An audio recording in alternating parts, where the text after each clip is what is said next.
Welcome to Roundhouse Roulette, a Walker, Texas Ranger podcast.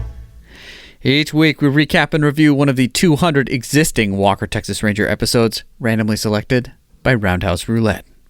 I'm Evan Dalton here with my brother Adam and our ancient arch nemesis, Mr. Bob Leahy. What's new, guys?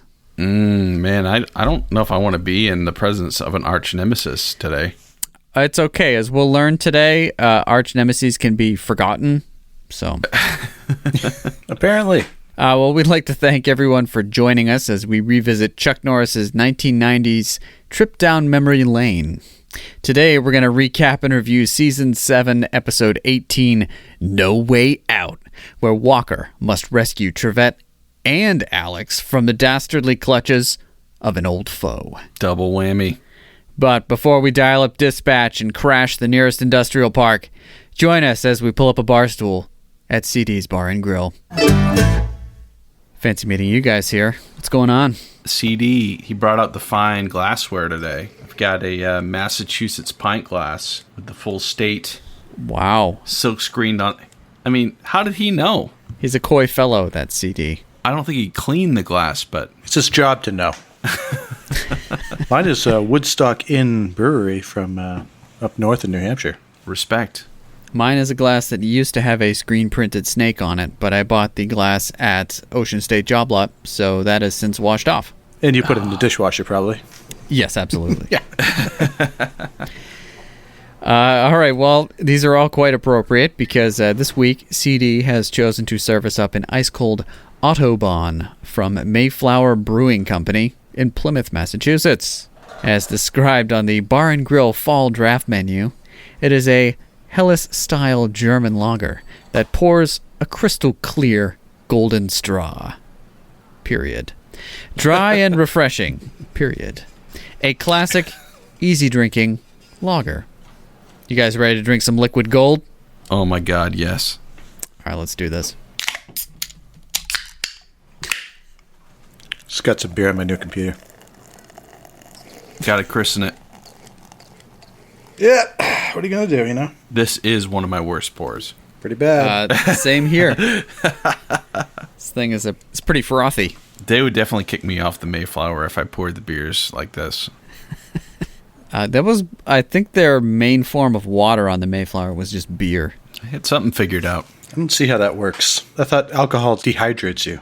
But I guess it also hydrates you. I'm not saying it made any sense. I mean, the guys were getting in fights, and the captain's like, guys, just have another beer. And they're like, oh, okay. I mean, I think they probably gave it to kids, too, so. I dig this. How crisp is it? Quite. Yeah, it's pretty light. I think it's just the Germanness. It's definitely a golden straw color. Perfect for the fall season. And mine's almost gone, so. Just down the hatch. Quenching thirst. Easy drinking is absolutely true. I also like the dog driving a convertible on the can. I mean, you can't go wrong with that. Yeah, it is some nice can art.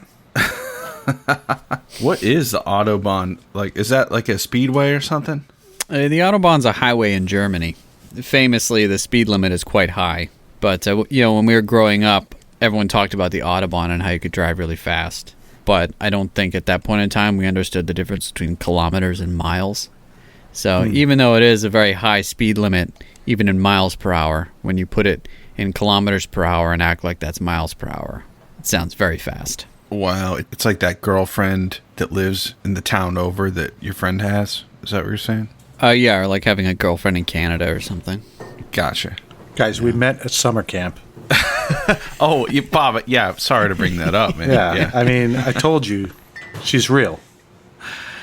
Yeah, we just haven't seen any pictures or anything, man, or, She's shy, she's not on social media. What do you want to do?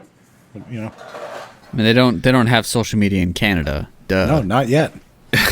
It's like different up there, Yeah, they have socialism media up there. Oh, no. I also like the spelling of Autobahn. Auto, like the name? I think auto means vehicle and Bahn means road. Yeah, but the spelling of the beer is different than the spelling of the highway. My guess is that auto OTTO is the name of someone's dog, and that's why it's on this can of beer. That's the only explanation I can think of. Okay. That's so a good have you explanation. ever been to the Mayflower Brewery in Plymouth, Evan? Yes, I have. I've gotten an Autobahn on tap just like we are here at CD's Bar and Grill. And which tasted better? This one, because I have it right now. That's correct. Good answer.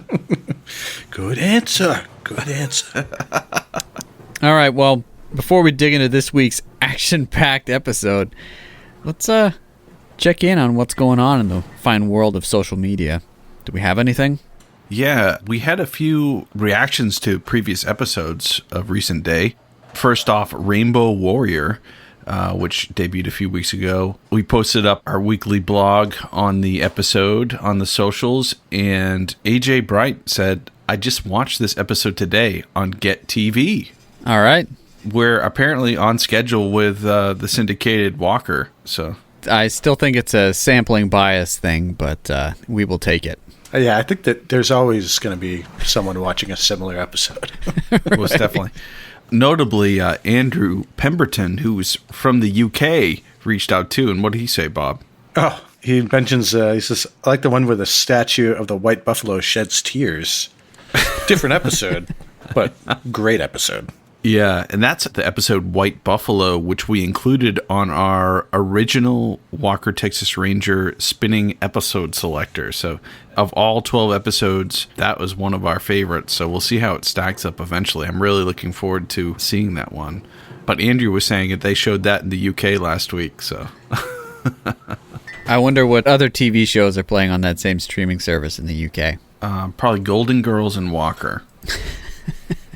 Possibly. We also heard from Armando from the Talented Slackers, reached out to us on Twitter per the episode Rainbow Warriors, which was a Native American theme. They harken back saying that maybe Chuck Norris was going for a On Deadly Ground type episode, which is a season 2 episode 14. Is that one where his old friend is like a coyote or something? Or I don't remember. I actually thought he was talking about, I Googled it, the Steven Seagal movie On Deadly Ground. And if you scroll down, you'll see the poster here. Oh, I So apparently Steven Seagal is working for an evil oil tycoon and eventually is persuaded by Alaskans to join their cause to fight the evil oil company. So that must be what they're talking about. I think so. Because Talented Slackers, they did season 1, right? So they probably didn't get to On Deadly Ground. Which I'm sure they've seen it. They know their stuff. So apparently I don't. Yeah. On Deadly Ground is season 2, episode 14. It says, when one of Walker's friends in the DEA goes missing and is suspected of being kidnapped by Mexican drug lords, Walker decides to take an unexpected vacation and heads south of the border. That sounds awesome, but they must be talking about the Steven Seagal movie, right? I think so, yeah. Yeah. But shout out to them, and I've been listening to their podcast on Batman 66, and it's great, so definitely check them out, Talented Slackers. This week's podcast that we're about to talk about literally rips off a Batman plotline, so we'll be talking about that here shortly. Nice. Bob, you want to take this next one, read our last episode, The Covenant? Friend of the pod, Kenny, chimed in and he said he immediately added Saturday Night Ballin' to his music library. Way to go, Kenny. It's a must-have addition to... The song slaps, guys. I mean, there's no way around it. Speaking of dogs on substances, they talk about a pit bull getting high in Saturday Night Ballin'. I also was listening to that album this week, and Pitbull is one of the cameo artists on that record. Really? No Yep. way. Yep. That's way before Pitbull was a thing, wasn't it? So maybe it is actually Pitbull, not a dog. I just imagined a dog getting stoned. Yeah. It was more entertaining. There's also a remix of Saturday Night Ballin', on the record. And they changed the bass line. It's terrible. You got to go the OG Saturday Night Ballin'. Oh, yeah, for sure. Don't do the remix. But I mentioned the Kenny on the social media. I am working up a Walker Texas Ranger Spotify playlist. So if you ever wanted to hear Uncle Ray sing Johnny Cash, you'll be able to listen to that. If you ever want to hear Nia Peoples' 1990s Janet Jackson style music, you'll be able to hear that too. Saturday Night Ballin', of course. There's some songs in this week's episode that I wish you could find. I tried to find one, yeah. Couldn't. I couldn't do it. So, big news for the reboot of Walker Texas Ranger, now known as Walker. It has a premiere date, January 21st, 8 o'clock on the CW. Series premiere. Check it out. We'll definitely do that at some point. Yeah, I'm looking forward to it.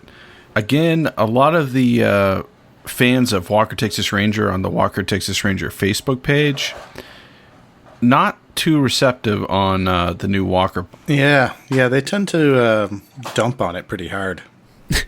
And, I understand they're kind of set in their ways. And Vivian Fulton posted, "What is the viewpoint of the new Walker coming out to TV in January?" A reasonable question. Yeah, and most people didn't even answer a question. They're just like, or one guy, Zachary says, "I am very excited." And that was good. He's interested, so. Mm-hmm. He's opening his mind, He's open but not to new everyone is experiences. like that. No.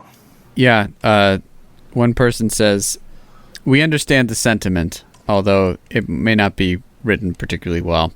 Not many that I have seen, including me, won't watch it. There is no Walker, then Chuck Norris never will be." Garth, that was a haiku. Maybe it was a haiku. Okay. I'll read it like a haiku. Okay. Carol Murtaika offers what we can only interpret as haiku. Okay.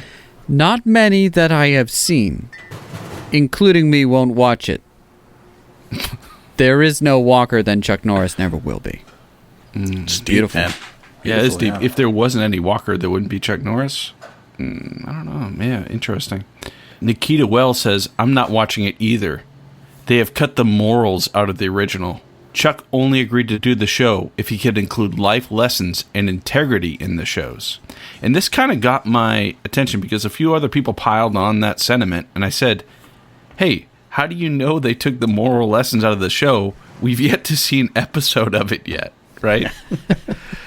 So what did she say next, Evan? Chuck didn't want to be on. He wants to spend more times with family. He just turned 80 years old. I can't believe, and Gina agrees, that he should give up the brawling in the show. It has his kids. Hi, parents, brother. It's not a Ranger Walker. Didn't have all that. Whoa. Then Vivian Fulton, underneath, has the insightful comment.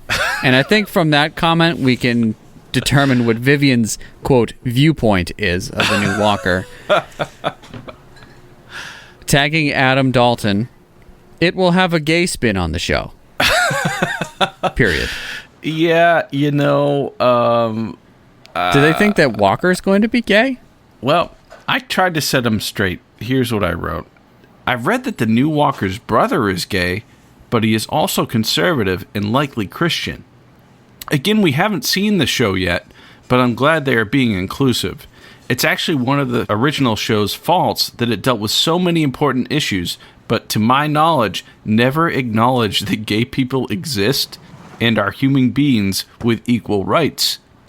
We never see Walker and Alex in the bedroom, so it's possible that Chuck Norris's Walker is actually gay too.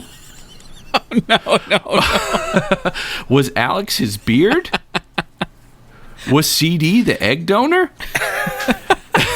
Just a thought.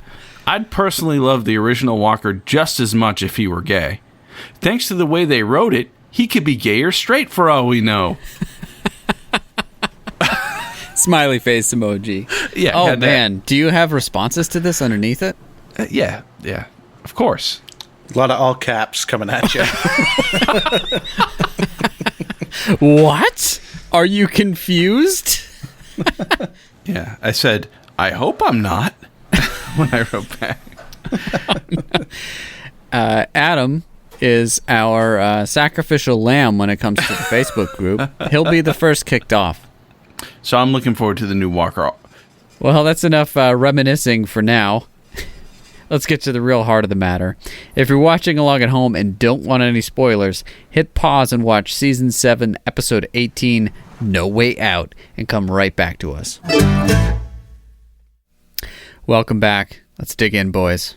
This episode originally aired on April 24th, 1999. And as far as I can tell, this is our first Walker's Greatest Hits episode. It's a clip show. Absolutely. Yeah. The episode opens to some weird stock footage for like voyeurs of like women walking around in Beverly Hills with some outlandish song that's like, yow, hot-blooded women, yeah. It's out there.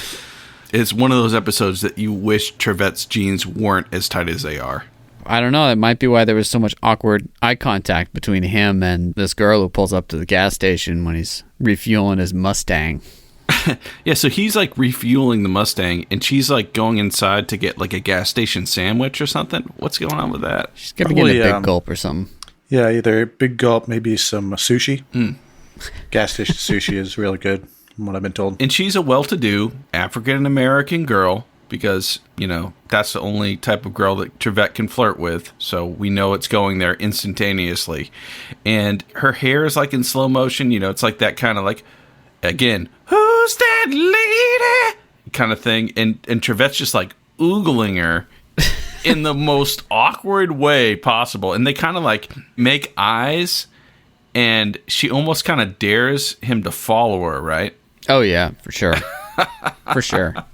Yeah, he's super into that. And we just get a brief moment where they exchange glances before she goes in to the gas station.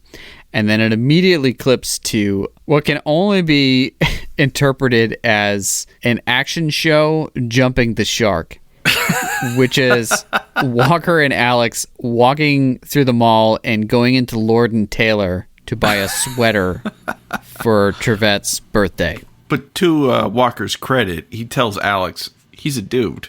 He doesn't want a sweater. Yeah, apparently he wants to get Trivette a football computer game instead. I can only imagine the type of football computer games available at the time. I know, 1999. Ugh. So there's a lot of back and forth here. This is very much the domestic side of Walker and Alex. We might add that this is after Walker and Alex get married. It happens earlier in this season. So it kind of explains they're going through the domestic shopping bliss. And a woman walks by with her kid, and Alex goes, "Oh, she's cute," about the kid. And then Walker goes, "Oh, yeah, she is," joking Alex about the mother that she's cute. So we get a little bit of misogynist ribbing, which I love. Yeah, there's some real playful banter. How long before Walker refers to Alex as the old ball and chain? That's what I want to know. Right.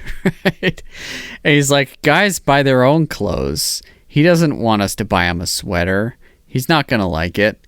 And Alex is all like, well, what about that sweater I got you? And he's like, I like it. Busted. So they settle upon something that Walker sees in a store. That seems like a pretty great compromise. That would be a genuine autographed Johnny Unitas jersey, who was a Hall of Fame quarterback. I think this is his Colts jersey. So I don't know why they're selling it in Dallas, but just so happens that Johnny Unitas was Trivette's hero growing up. Yeah, Walker does a great job mansplaining that. And then in typical husband fashion says, "Oh, you'll buy it, right? I got to go talk to the judge, so you go buy that." And a autographed Johnny Unitas jersey nowadays, the same exact jersey goes for about $2,000. So he stuck her with the bill. Yeah, I was going to say, I mean, it's funny. Like, I was like, oh, is Walker going to pick it up? And Alex got stuck with the bill. What? But it makes a little more sense. Maybe they have a shared account now. Yeah, maybe. I mean, I think they both make bank, so I guess buying a signed jersey is nothing for a birthday present. She is, assistant district attorney. I guarantee she makes more than Walker. That being said, it's a significant price upgrade from a sweater at Lord & Taylor. Yeah, to a signed football jersey. Yeah. So, flashback to Trivette back at the gas station, and he's still oogling this girl, and he's about to go make his move. He's about to blow a gasket. He's about to walk in front of her car to stop it to talk to her. That's what it seems like is about to happen. It's very weird. And again, it has like kind of that macho music playing. Yes. They keep saying hot-blooded woman. Oh, hot-blooded, yeah! Oh. And you're like, God, what is happening here? Keep it in your pants, Trivette. You're at the gas station. To our listeners, it may sound like Adam is hamming it up while singing that, but that's exactly what it sounds like. Yeah, so he's about to seal the deal. He's got a full tank. Yeah, absolutely. And then he gets a call on his radio, and it's the dispatch telling him that he has to meet Walker at some random address. And he's like, oh, man. And the girl pulls off, and he's unable to pull off after her. Absolutely, yep. He misses her. Although, you know, he's a Texas Ranger, and he's got a great memory, so maybe he got her license plate. From the looks of the scene, though, he struck out. Absolutely. So instead, he goes and drives away to some rando location that's just like some rundown building, and he climbs up the fire escape. Walker's nowhere to be found, and it's like a rundown street. The business looks run down, too. I think the windows are boarded up. Yeah, it's like a parking garage or something. It's weird. There's no way in. And, you know, normally when there's no way to get into a building, you know, you're like, okay, maybe I'll phone it in and say, hey, where do I enter? But he sees the fire escape and pulls it down and decides to enter that way, as if it's like a logical entrance. Texas Ranger protocol. Yeah, it's right in the handbook. So, yeah, he gets up there and he's trying to be all covert until he realizes that Walker's nowhere to be found. And then he just shouts out, Walker! Walker! Walker! Walker! But it's not Walker who greets him. It's some rando. Now, if we watch these episodes in order, we would recognize this guy, right? Yeah. Possibly. Truth be told, I actually did recognize him. But not only did I recognize him, Trivette recognized him as well. Yeah, they made it pretty clear that this character had already been introduced in the show.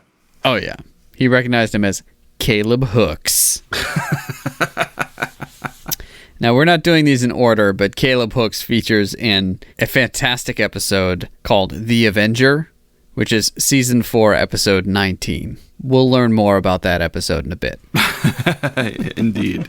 But Trevette's all like, what do you want? And he's like, I want Walker dead.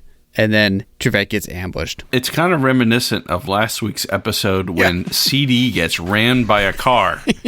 And he's totally unaware of a car approaching him. Yep.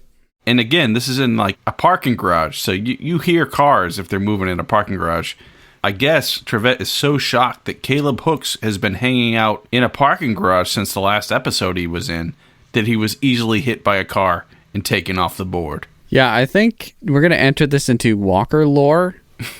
Perhaps Texas Ranger's biggest weaknesses being hit by a car. Though we have seen Chuck Norris do a jump kick through a windshield, so... He's not your typical Texas Ranger. So we're led to believe he's kidnapped, and we're like, this is accelerating pretty fast. And at this point, I was like, I'm in. I'm totally in. Oh, yeah. The stakes are high. The second most important character on the show has just been hit by a car and kidnapped, so pretty high stakes. Yep.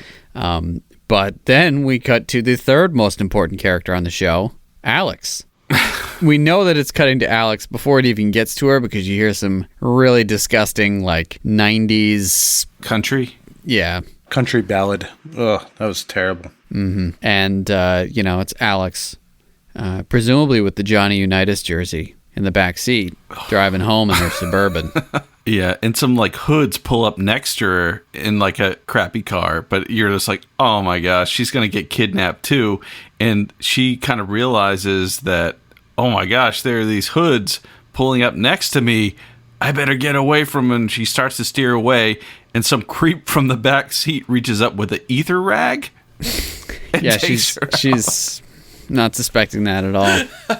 It might have been the Johnny Unitas jersey with some ether on it.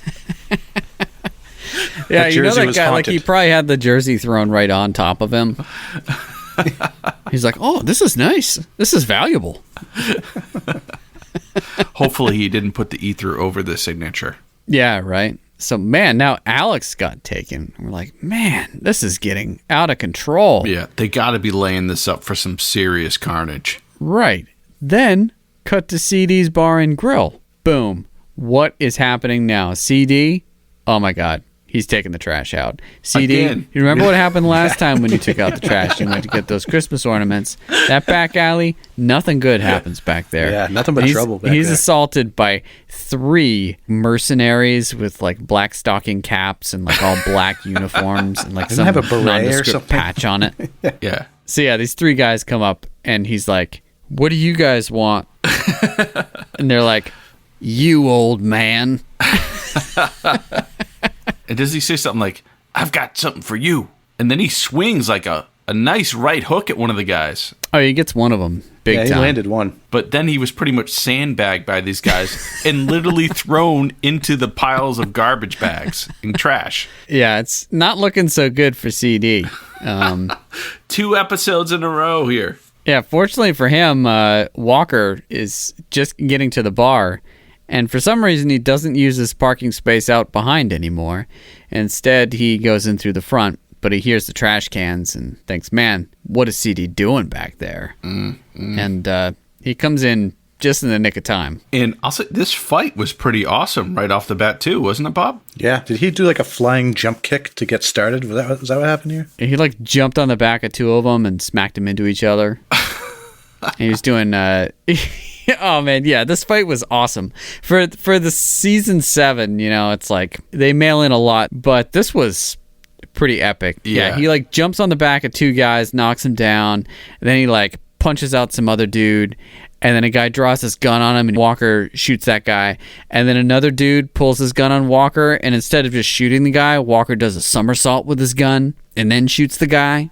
And then they drive off in their nondescript red SUV. Yeah. That was pretty legit. It was awesome. And again, I'm just like, oh, this episode is moving at quite an awesome pace. For sure. Back in CD's bar, Walker's standing by as CD's getting tended to by some medical staff or something. And he's like, oh, Alex is supposed to meet me here. And, Right. And CD's like, oh, she'll be here. Don't you worry. And of course, we're like, That ain't happening. So the phone rings, of course, and it's a blast from the past. It's your boy. It's Caleb Hooks. And Caleb Hooks is like this pseudo-militaristic guy who's not super charismatic, but not a horrible actor either. yeah, and he's played by Michael Parks. I was digging into him a little bit, and I'm like, oh my gosh, like this guy is a really accomplished actor. He's been in a ton of Quentin Tarantino movies. Right. He actually had a music career in the 60s, and he has an album of songs that are like early Gordon Lightfoot meets country. I have one of them that's on the Spotify playlist. So, All right. yeah, very interesting guy. He's been in a Kevin Smith movie, and I guess Kevin Smith is working on a documentary about him. He's had such a crazy life, so... All right. Well, he plays Caleb Hooks here. There's a phone call laced with tension and mental chess, I suppose, where Walker stone faces and Caleb Hooks takes that for he maybe overestimates Walker's abilities on the phone for negotiation. Yeah. Doesn't he say something like, oh, you can't do the same trick on me again? Because in the past, Walker tried to get him all worked up emotionally, so he would slip up. And he said, you're not going to get me the same way. Nice ranger tactic, but it's not going to work on me, Walker. So we already know this guy learned. Pretty much, yeah. And at this point, we see our first flashback, our first of many. There are over a dozen flashbacks in this episode.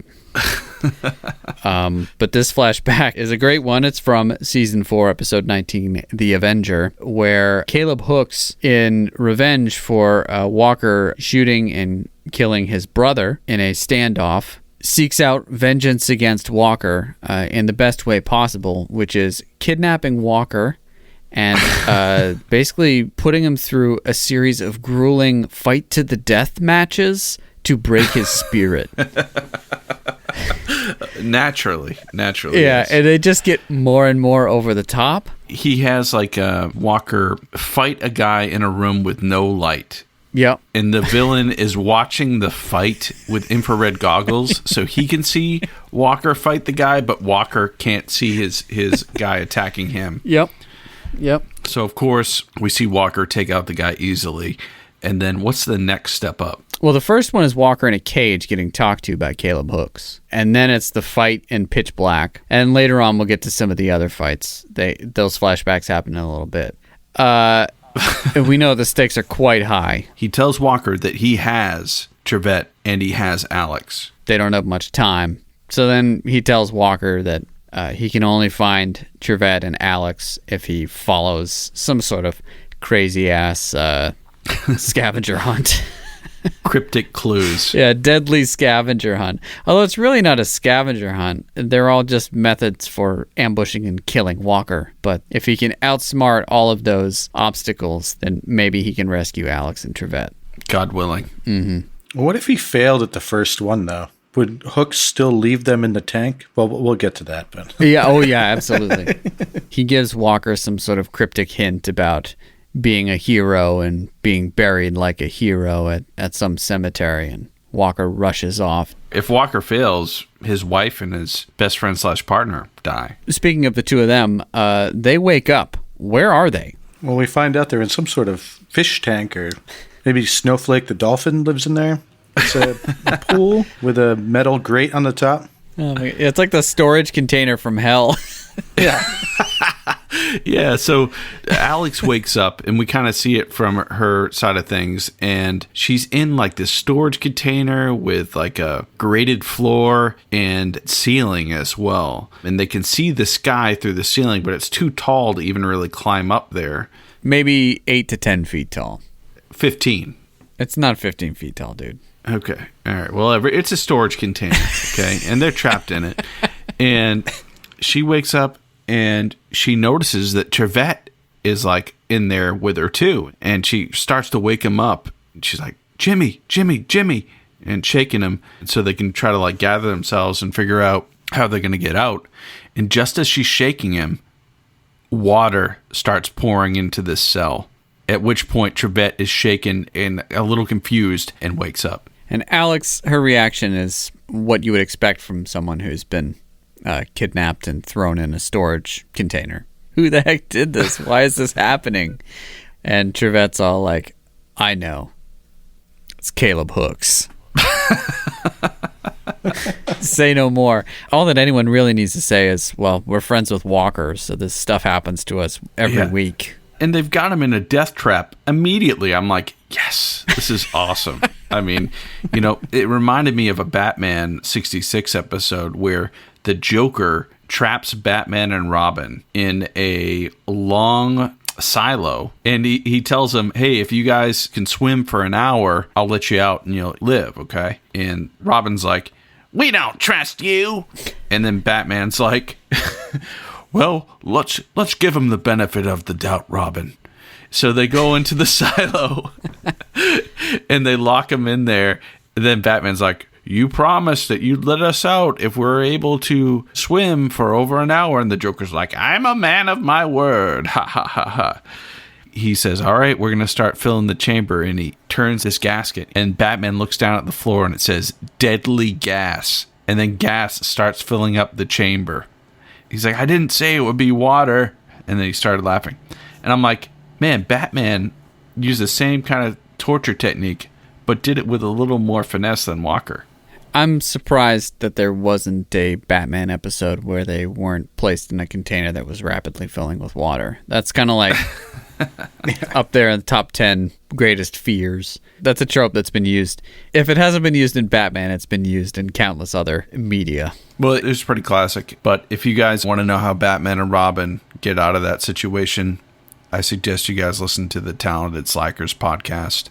Meanwhile, as the storage unit is being filled with water, Walker is hot on the trail on his scavenger hunt. And his first stop is at the military cemetery, where he pulls out his gun and creeps around through the cemetery. And he finds, I don't know how, but he finds a gravestone with his name on it. And it says, Cordell Walker, in hell for his crimes. Yes. That gravestone looked like it was made out of like fiberboard or something. That's probably because it was. Styrofoam.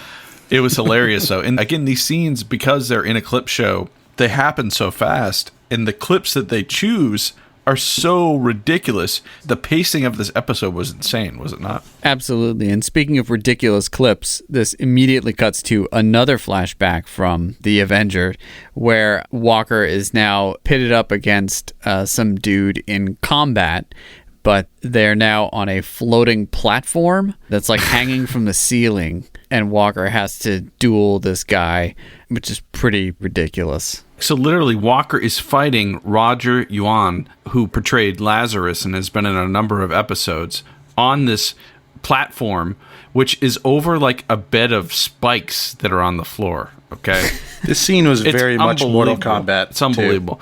Then they fight, and then they get to another platform up higher, and they start sword fighting. Yeah, there are two swords there for their use.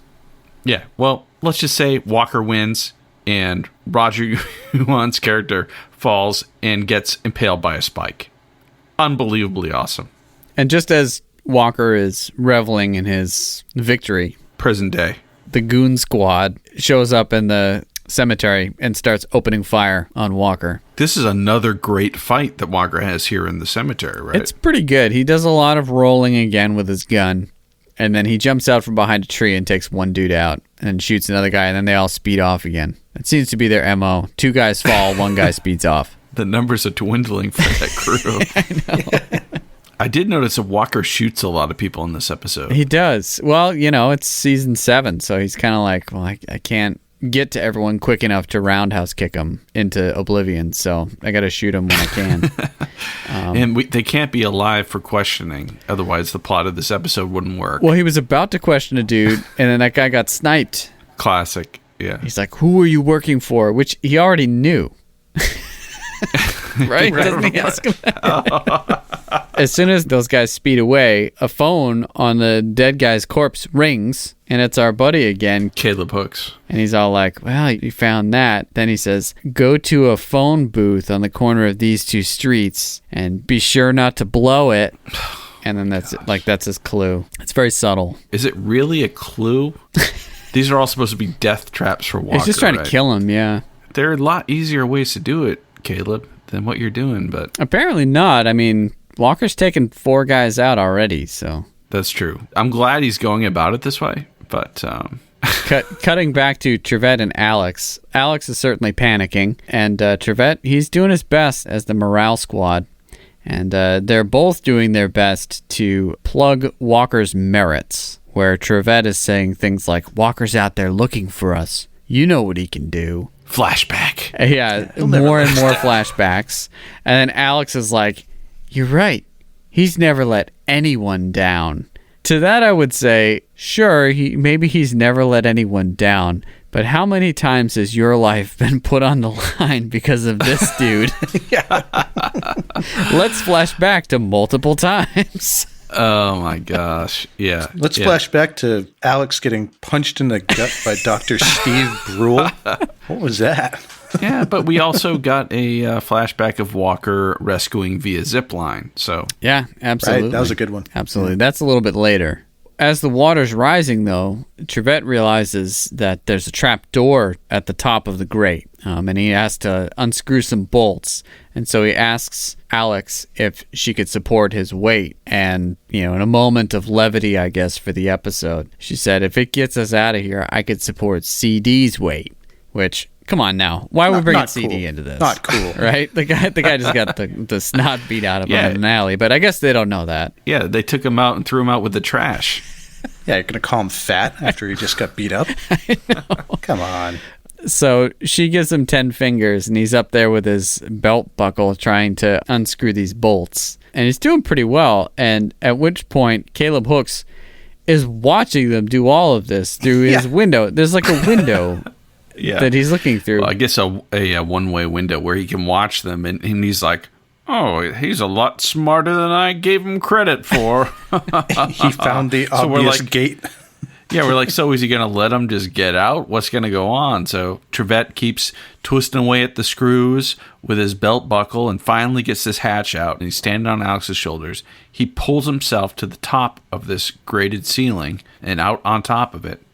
And while we're talking about this, it's a grated roof ceiling, right? Yeah.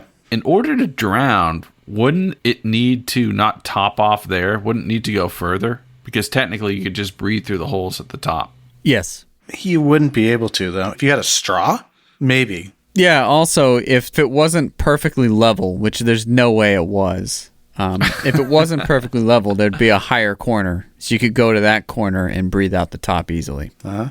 Okay. So I'm just throwing it out there that, they might have been okay anyway. But he did the extra work, and he got that trapdoor at the top open with his belt buckle after taking out some rusty screws, which is probably pretty impossible. But he did it. He gets his hatch out. He climbs up on top and out off of Alex's shoulders.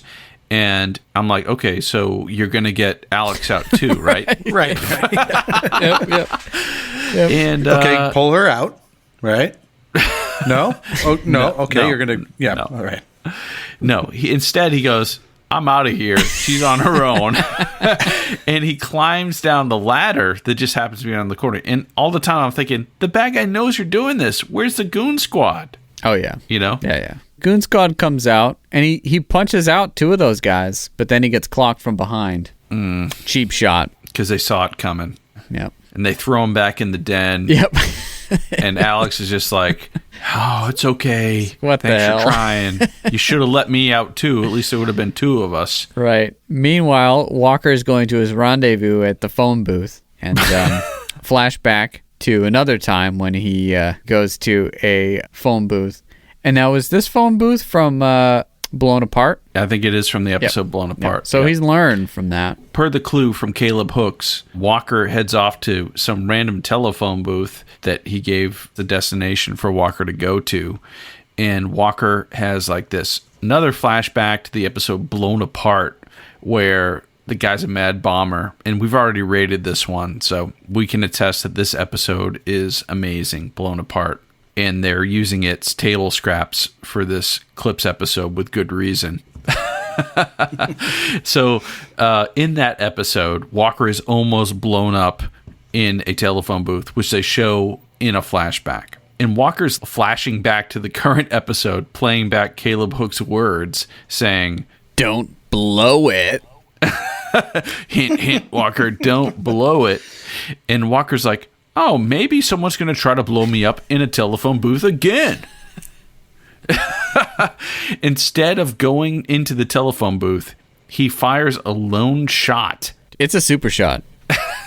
You consider that a super shot? I do. He stood back, lined up, and fired an incredibly accurate shot with a inherently inaccurate firearm. That resulted in an explosion. It very much did.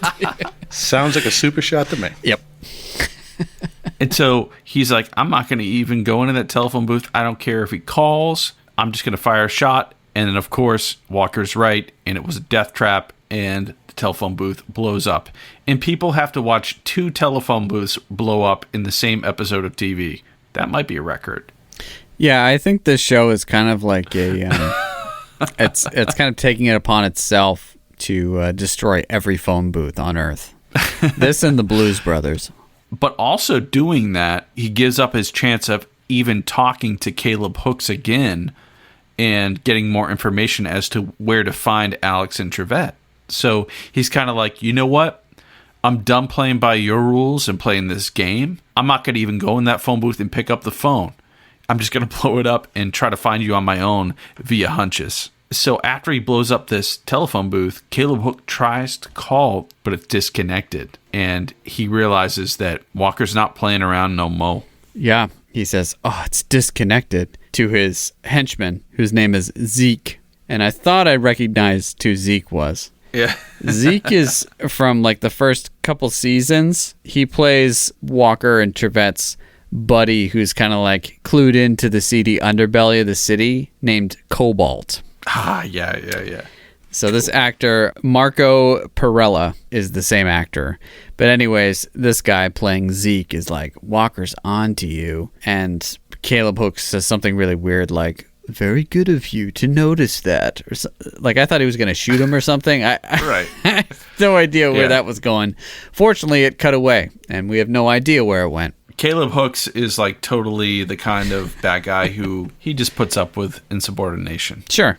Sure, yeah. So, as Adam said, Walker relying very heavily on the hunches aspect of Texas Rangering. And he had heard during his initial phone call with Caleb Hooks a fire engine. So he called dispatch and was like, hey, can you tell me all the fire dispatches from the last few minutes? And they gave him one. And he asked where the engines came from. And he ruled down from that where these people were. Pretty awesome. In the Dallas metropolitan area. Yeah, I mean, it's some Sherlock Holmes stuff for sure. Yeah, so him like following all these riddles and stuff to go around different places really had no impact on him finding Correct. where they were. So Walker's on the hunt, and it seems like it's just in time because the water's getting super high in there, and it seems like Alex is getting a bit hypothermic. Yeah, and, it's cold water, right. apparently. She's really like, man, cold it's water. so cold. It's so cold. And that's just, that's just lobbing it up there, another softball. And Trivette's like, you've been in cold water before. Remember? And I feel like he says remember like 6 times in this episode, right before flashback. And this time it's a flashback to Whitewater, one of Adam's favorite episodes. Yeah, it's a 2-parter where Alex and Walker go camping. I believe Walker gets attacked by a bear, gets hit over the head by a paddle. Alex gets kidnapped. They're going down Whitewater Rapids, and Walker rescues her via zip line across Whitewater Rapids and kicks a guy off his raft, which we see here in epic fashion. It's pretty sick. Once again, Whitewater is season 4, episode, I believe, 9 and 10. So once again, the show is hearkening back to golden times and thinking back to season 4 instead of season 7, which this episode is in. I should also point out that The Avenger is season 4, episode 19, so it's further along in the season than this one is. But it hadn't mailed it in at all. That episode was so over the top, whereas this one, totally mailing it in and just using clips from previous episodes. Yeah. So she reminisces about Whitewater, and I should say, like, in this one and in, like, all the other flashbacks that Alex has, she is in some sort of dire straits and then is saved by Walker and hugs him or kisses him. She probably hugs him or kisses him, like, 6 times in this episode.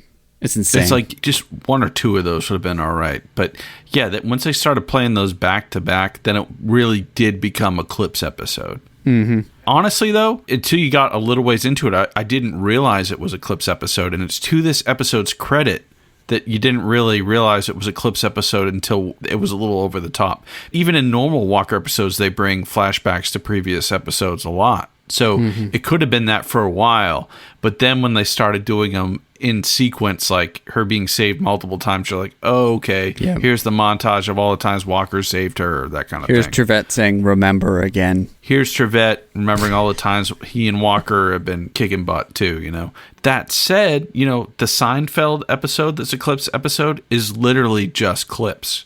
This episode here, they actually framed it with a pretty awesome death trap. What was weird is that the first half of this episode, all the flashbacks had this character, Caleb Hooks, or was something in the previous story. Whereas, like, the second half of the episode towards the end, Alex's flashbacks are really just random. Right. Perhaps no flashbacks are more random than when Trivette tells her to think good thoughts, and she flashes back to her and Walker at the county fair on the teacup ride or something. And then they're fly fishing in a stream, and he's showing her how to cast or whatever, and she's telling him how hard-headed he is, and they're about to kiss, and just as they're about to kiss, there's a patented season 7 zoom transition where it whooshes to her gasping for breath at the top of the grates in stark contrast, at which point we think, this is going down. Walker's got to do something, and fortunately, he does. He has a kind of a good idea where the hideout is. Some industrial park. And he just pulls up as fast as possible in that Dodge Ram, right? Immediately jumps out of the thing. There's like a chain link fence. And you're like, okay, is he just going to walk the perimeter? No, he literally flips himself over this chain link fence as fast as possible. That's pretty sick. And gets into action just dispensing goons. And I'm like, heck yeah, Walker. Trivette sees him through the window, I guess. There are like these clear plexiglass windows in this thing, too. Yeah. Trivette starts banging on the walls, and Walker's like, oh my God, they're in that. And so he shoots out the window. It's filled with water. Alex is at the top gasping, and Trivette took one last breath, looked through the window, saw Walker at the last moment, and is like, man, we're trapped in here. We're going to drown if you don't save us. And Walker, doesn't even really inspect the death trap at all. He just shoots a stray bullet into into a metal container where his wife and partner are, and then all the water comes rushing out. Yep, it's fine.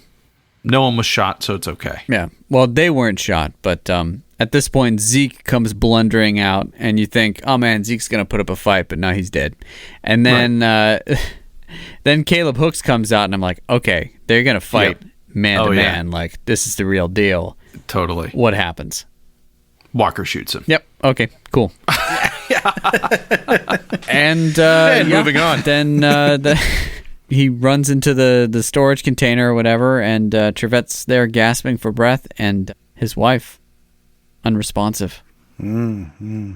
And Walker begins CPR on Alex, who is unresponsive. And Trivette, he's lying like face to the bottom of this container. And I think Trivette is supposed to telegraph the emotion of the moment, because Walker has no emotion whatsoever. He is like just going through the motions of CPR on his wife, who's probably dead. And Trivette's like, she held up a long time, Walker. Oh. I sort of interpreted it like he felt guilty about it. Well, yeah. But at the same time, I think he was trying to communicate the weight of the situation, because Chuck Norris was not. Well, as intrepid viewers of this show, we know that she's not dead. Well, maybe Walker knew that too. Yeah. A quote from this show is, he's never let anyone down. That's a literal quote from the show. So, cut to CD's Bar and Grill, and they're just having a great time. Alex shows up, and the party's raging. Everything's all set for when Trivette shows up. It's apparently a surprise party for Trivette for his birthday. Yeah. And Trivette doesn't know about it. And maybe the best acting of this episode, Trivette acting surprised about his birthday party, was pretty good. I believed it. Not bad. I was mostly surprised by the fact that Alex showed up to the birthday party all alone. She had just been ethered, kidnapped, thrown in a dungeon or something. It was filled up with water. And she was fine. Totally fine. No psychological damage. Nothing like that. Oh, yeah, she drowned, too. So there's that. So, no, she's just fine. The party couldn't have been more than a few days after this all had happened. And Walker didn't pick her up. No, Walker just just went solo. Same with Trivette. He had just been hit by a car and then almost drowned, and he was fine. If you get kicked off a horse, you got to get back on it, though. I mean, it's season 7, so they've been through a lot. A lot of horses. Sure. We get to see CD's chili, and there's a fun joke in there at the expense of CD's ignorance over what a vegetarian is, because he put some lard in that chili. Yeah, apparently Trivette is a vegetarian and wanted veggie chili. Yeah. Well, we know he's a vegetarian from Skyjacked. A major plot point. Oh, is that when he was on the plane, he got the vegetarian meal? He didn't get the vegetarian meal, so he wasn't drugged. Oh, man. I forgot about that, man. Steel trap, dude. Yeah, I'm all over it. I'm a Walker scholar here. The show ends on a really awkward question. Trivette asks Walker, he's like, Walker, it was really great that you were able to save the day, but what if you had to give me mouth to mouth? This wouldn't be a birthday party, it'd be a funeral. Yeah. It's like, what? Dark, man, dark. But then he says, I was joking, and then it ends. But was he? Was he really? Yeah, Trivette was kind of like, oh, really? Like, dude, you just gave me this awesome jersey and you almost would have buried me in it? I know. I'm just saying, Caleb Hooks, he may have gotten some rough and tumble guys to join his crew, but they had their eyes on the prize and they were not distracted. I'm surprised that those guys didn't take that jersey. Because there's no way the dude in the back seat did not see that jersey. He's like, okay, well, I did my job. I knocked out the district attorney. And, hey, there's this valuable jersey in the back here. And I'm just going to take it. I'm just going to take it from me. But if it was gift wrap, though, which they might have done at the mall, maybe he's not going to open that up and blow his cover. Maybe it is. It does look pretty boring, as it's like a very large, flat package, so it would be kind of boring. When he opens up the jersey, it's like the thing he's always wanted his whole life. Yeah. Yeah, they nailed the gift. I don't know why Johnny Unitas was his hero. Trivette was a wide receiver. They were like, does anyone have a football jersey that's signed that we can use for the episode? Here's what it is. We just discussed that Johnny Unitas played for the Colts. Colts were in Baltimore back in the day when he played. Oh, that's absolutely right. That's absolutely right. Okay, all right, that tracks. We've done it. We've discovered a little piece of Trivette's lore. That's where he's from. Yep. Good work, guys. We've done more detective work than Walker did. Certainly in this episode. Whew. Well, listeners, if you're not confused, I don't know what you are. That pretty much sums up this one. We'd like to give a shout out to our friend and collaborator, Adam Lauritsen, who's been drawing the amazing Walker-strations for our social media. Can't wait to see what this one looks like. We'll be sure to check out his other art on Instagram at @ImaginationRunAmuck. When we come back, it'll be time for us each to rate No Way Out on a scale of 0 to 10 boots to the face, resulting in our patented Roundhouse Roulette episode ranking, complete results of which are available on our website, roundhouseroulette.com. Don't go away. Welcome back. Who wants to go first on rating this episode? I'll go. I'll make it short and sweet. Okay. I'm going to go 7 on this one. And it's really more about my personal view. I mean, a normal Walker fan might just see this as throwaway. But to me, there's not a lot of plot that gets in the way. It's just random flashbacks to other episodes I've never seen, but there was lots of fighting. Just nonstop action, What's not to like? Yeah. I have mixed emotions about this. I appreciate that this episode reminds me of other episodes that I would rate much higher than this episode. Yeah. I'm keeping track of the fights and roundhouse kicks and all that stuff. This episode had 8 fights in it, but 6 of those were flashbacks. So, I don't know.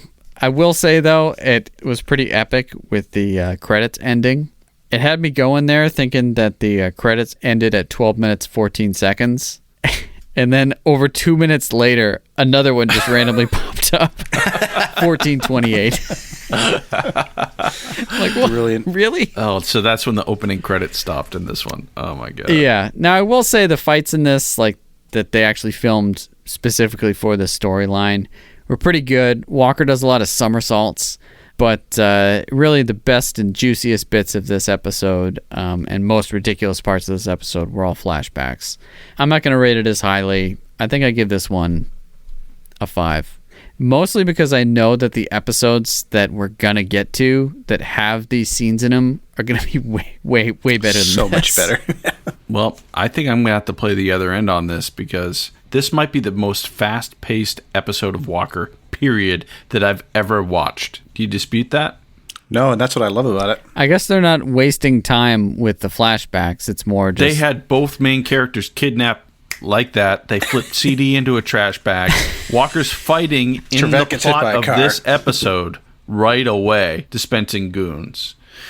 And then they bring back this evil arch nemesis who he's battled before, and you're like, wow, this is moving like on rocket fuel. There was a lot of original content in this episode, considering, right? If I don't go back and determine the proportion of flashback to actual episode, I don't think anyone else on Earth will. So I guess I have to do that. Yeah, I think you do. I wouldn't think it'd be 2/3. I think it's half. But even so, I think even less than half. That's a huge crutch. It is a crutch, but I'll lean on that crutch to watch Walker do some of its best fights and some new fights and a ridiculous tortured death trap. It was really fun to watch this one. It was like high octane Walker. And then at the end when he's still going and flipping over that chain link fence like he was like 23. Oh man, it was awesome. The flip over the chain link fence was pretty hilarious. It seemed completely unnecessary, but also pretty awesome. Exactly. Nowhere else was unnecessary. That scene at the beginning with Trivette oogling that girl, which is also classic Walker. Some random scene that you're like, why is that in here? And we got that right off the bat, and it was so awesome. Oh, man. I would say I'd give this episode a 10, but I know they cheated. I'm going to give it a 9. Nice. Wow. That's high praise. I thought you were going low when you started there. I was getting ready to yell at you, but can't disagree with that. I think it's got to be noted that this episode was a blast to watch. Right. Very entertaining. It's like a greatest hits album, right? It is a greatest hits. Someone had to do it because that would not be correct to have that be a middle of the range episode. This episode, even the new content in this was good. I think someone has to take that high score, so I'm going to do it. I respect that. If you were going to say, hey, why is Walker Texas Ranger awesome? Maybe this episode. Yeah, agreed. So that gives this episode a Roundhouse rating of 7 boots to the face. We were all over the map on this one, but regardless, I think we can all agree that this episode played out like the writers stole the Walker lever from Conan O'Brien. But let us know what you think on social media or by emailing us at roundhouseroulette@gmail.com. When we come back, we'll spin the Roundhouse Roulette wheel and select next week's episode. We're back. Bob, you ready to spin that wheel? I'm so ready.